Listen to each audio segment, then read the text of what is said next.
The first time I saw her, she was surrounded by bodies, not human ones. Ash and plasma light danced across the blackened ground, and the sky was a haze of burning ships. I was part of a small Terran relief squad, sent to collect survivors from the wreckage after the Battle of Epsilon Gate. What we found instead was a massacre. The field scanners picked up movement ahead, faint, weak life signs under a collapsed hull fragment. I ran toward it, rifle drawn, boots crunching through broken glass and scorched soil. My helmet display flickered, struggling to adjust to the electromagnetic interference from all the wreckage. And that's when I saw her. An Aenery. The Aenery were the most feared alien warriors in the Orion War. Tall, silver-skinned, with luminous eyes that glowed like moons and markings that shimmered like liquid light under their skin. Every soldier in the Terran fleets knew their name, and the fact that they could crush a man's bones with their bare hands. She was pinned under a twisted engine plate, her breathing shallow, her armor cracked and leaking blue luminescent blood. Her weapon, a curved plasma blade, was buried in the dirt beside her. My HUD identified her insignia instantly. She was not just any Aenery soldier. She was a commander, and I should have left her there, but I didn't. I dropped my rifle and started prying the metal off her leg. Her eyes snapped open instantly, glowing brighter as she gasped. Before I could say anything, her hand shot out and clamped around my wrist, tight, cold, impossibly strong. Her voice came out low and strained. "You're human."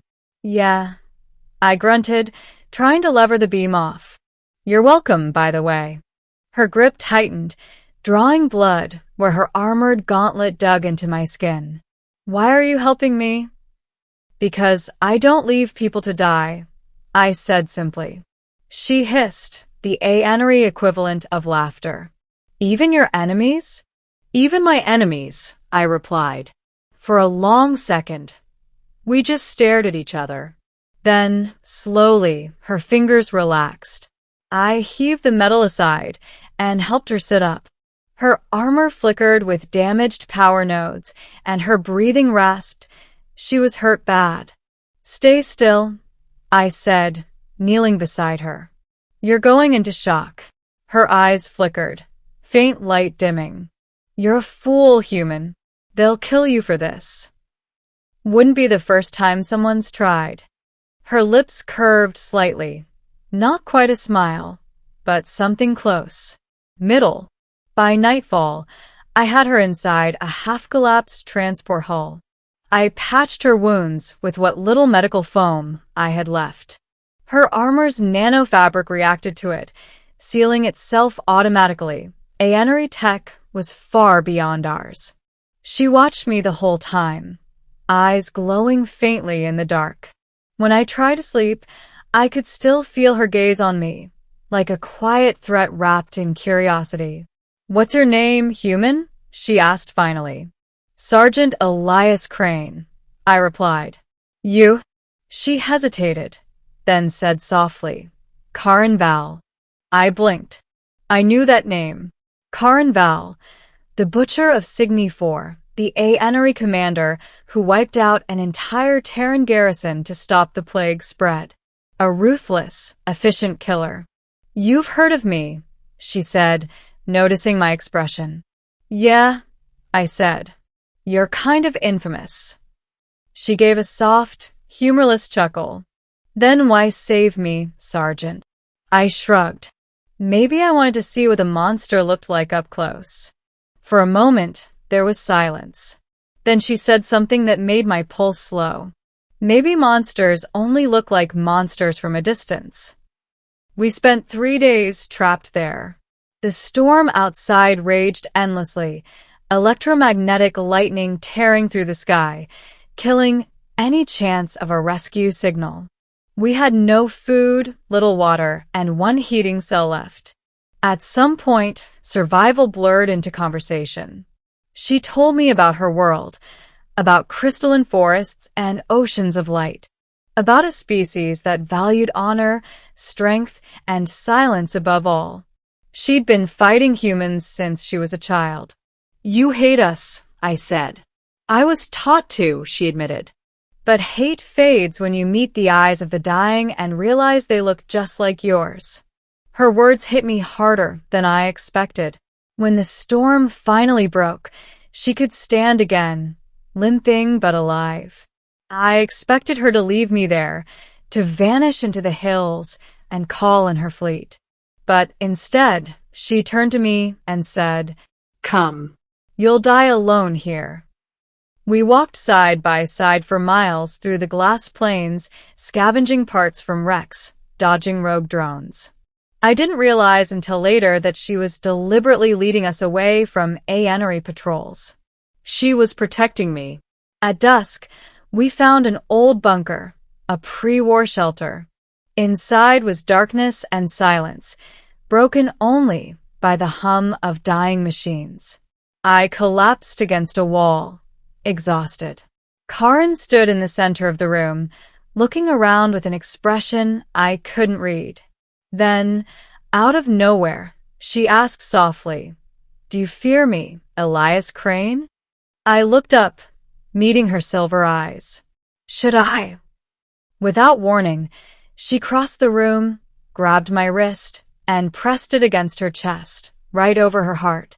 Her skin beneath the armor was cool, thrumming faintly with alien energy.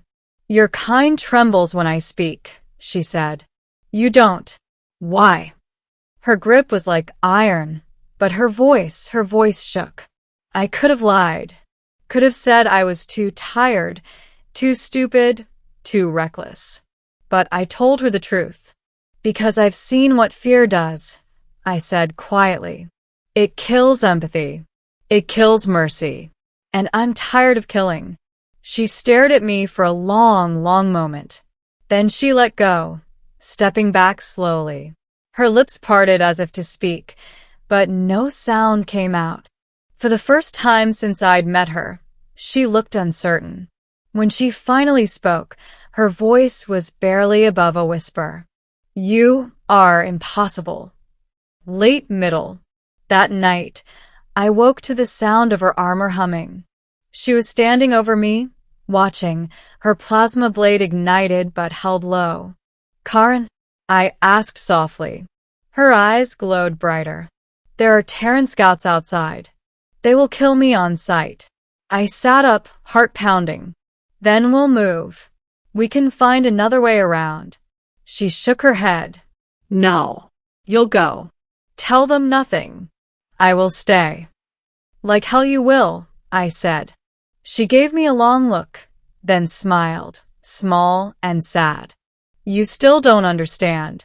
If they see me with you, they'll execute you for aiding an enemy." I hesitated. She was right. But before I could respond, the ground outside trembled with the sound of human drop jets. I saw the shadows move through the cracks in the wall. Karin's blade dimmed. She turned toward the exit. "It's better this way." I caught her wrist. This time it was me holding on. "No," I said. "Not after everything. You saved me too." For the first time, her armor flickered, light pulsing erratically. She looked down at my hand gripping hers. Her voice was unsteady. "Why?" "Because," I said, "you're not my enemy anymore." She froze. Then, slowly, her expression softened. "Then neither are you." The next second, the wall exploded. Climax. Terran Marines stormed in, rifles raised. I shouted, "Hold fire. She's with me." But it was too late. Plasma bolts tore through the air.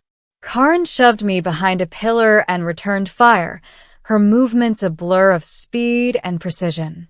The room filled with smoke and screams. "Stop," I yelled, running into the line of fire. "She's not hostile." Someone hit me hard. I went down. Through the haze, I saw Karin step between me and the soldiers, deflecting rounds with her blade. She could have killed them all, but she didn't. She just stood there, taking hit after hit, shielding me. Finally, the commander shouted, "Cease fire." The silence that followed was heavy. Karen fell to one knee, her armor sparking. I crawled to her side, catching her before she hit the ground. Her eyes met mine, dim now, the light fading. "You should have let me go." "Not happening," I whispered, pressing my hand to her wound. "You're not dying here." A medic rushed forward, but I barely heard them. Her hand rose weakly, gripping my wrist again, the same gesture from before. "I wanted to know why you weren't afraid," she whispered. "Now I understand." Her eyes flickered. "You saw me, not what I was told to be." Her head slumped forward. I thought she was gone. Ending. Weeks passed. I was reassigned to a medical outpost orbiting Titan. They said she'd been taken into custody, war prisoner protocols. I wasn't allowed to see her. But one night, as I sat alone in the observation deck, I saw a small shuttle detach from the hangar bay. It was unmarked, its thrusters burning silver instead of Terran blue. Then my datapad buzzed. A single message blinked on the screen. "Elias Crane, I will return what you gave me. Fearless hearts don't break. Karen Val." I smiled. She was alive. And somewhere out there, in the cold expanse between stars, the most feared warrior of the Aenery was flying free because a fool of a human once refused to be afraid. Epilogue. A year later, peace was signed. The Aenery and Terrans ended their century of bloodshed. The first diplomatic envoy arrived on Earth. I stood among the crowd as their ship landed. When the ramp descended, the lead ambassador stepped out, tall, armored, glowing faintly in the sunlight. Karen Val. Her eyes found mine instantly. She didn't speak, didn't bow. She just lifted her hand, palm outward, a gesture of respect in Aenery culture. I did the same. And in that moment, the galaxy felt just a little smaller.